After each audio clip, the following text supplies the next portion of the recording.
سلام به دوستان دانایی. امیدوارم خوب باشین. امروز قرار است در مورد فلسفه فریدریش هگل معلومات ارائه کنم و امیدوارم که مفید واقع شوند. فریدریش هگل فیلسوف مشهور آلمانی قرن 19 بود. او یکی از بزرگترین فیلسوفان تاریخ به شمار می رود و بسیاری از اندیشه های مهم امروزی در سیاست، جامعه، تاریخ و فلسفه از او تأثیر گرفتند. هگل در سال 1770 در آلمان به دنیا آمد. او استاد دانشگاه، نویسنده و فیلسوف بود. نوشته های او سخت و پیچیده اند، اما ایده هایی دارد که بسیار مهم و بنیادی اند. هگل میخواست کل جهان را در یک سیستم فکری بزرگ توضیح دهد، یعنی انسان، جامعه، تاریخ، سیاست، هنر، دین و همه چیز را در یک تصویر واحد بگنجاند که در ذیل من تلاش میکنم محورهای عمده و اساسی آن را مورد به مورد و با مثال توضیح بدهم. اولین محور اساسی فلسفه هگل دیالکتیک است. دیالکتیک یا گفتگوی تضادها مهمترین بخش فلسفه هگل هم همین است. دیالکتیک یعنی پیشرفت از راه تضاد. به زبان خیلی ساده، یک ایده یا وضع پیش می آید، این را تز می گوید. مقابلش یک ایده مخالف پیدا می شود، این را آنتی تز می گوید. این دو با هم برخورد می کند و از ترکیبشان یک ایده کاملتر به وجود می آید که این سنتز می شود، یعنی ایده اولیه، ثانویه و سومی.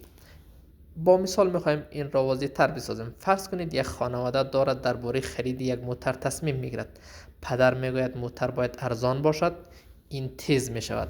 مادر میگوید موتر باید امن باشد، حتی اگر گرانتر باشد، این آنتی تز میشود. نتیجه بعد از صحبت موتر نسبتا ارزان و نسبتا امن بخریم. این تصمیمشان میشه که این تصمیم در واقع سنتز است. این روند همیشه تکرار می شود و دنیا جلو می رود. دوم، پیشرفت تاریخ از طریق تضاد.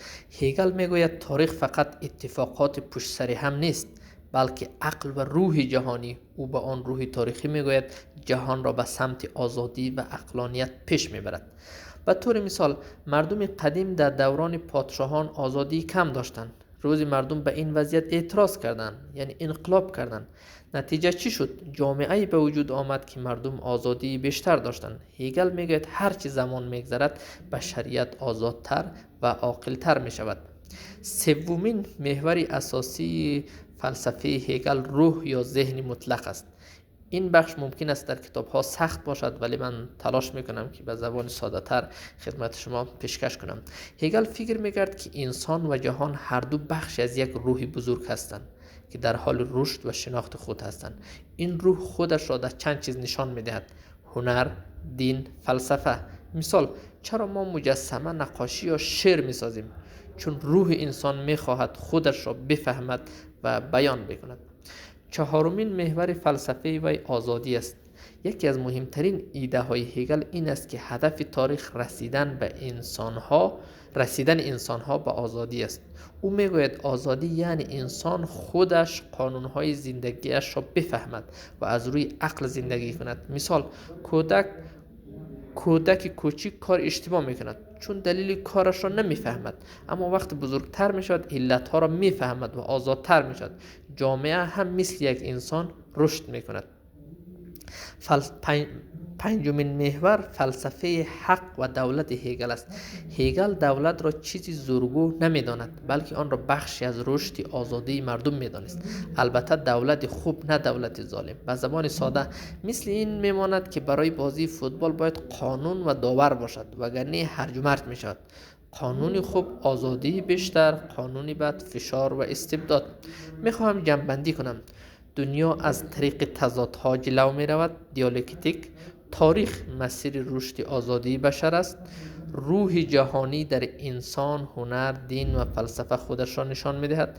تضادها همیشه به یک نتیجه بهتر می رسند و جامعه و قانون اگر درست باشند انسان را به آزادی واقعی می رساند. و این محورهای عمده فلسفه هگل بودند. اگر شما پسندیدین و من هر کدام از این محورها را با جزئیات بیشتر، با مثالهای بیشتر خدمت شما انشالله توضیح میدهم. امیدوارم این پادکست مفید واقع شود. تا دیدار بعد، بدرود.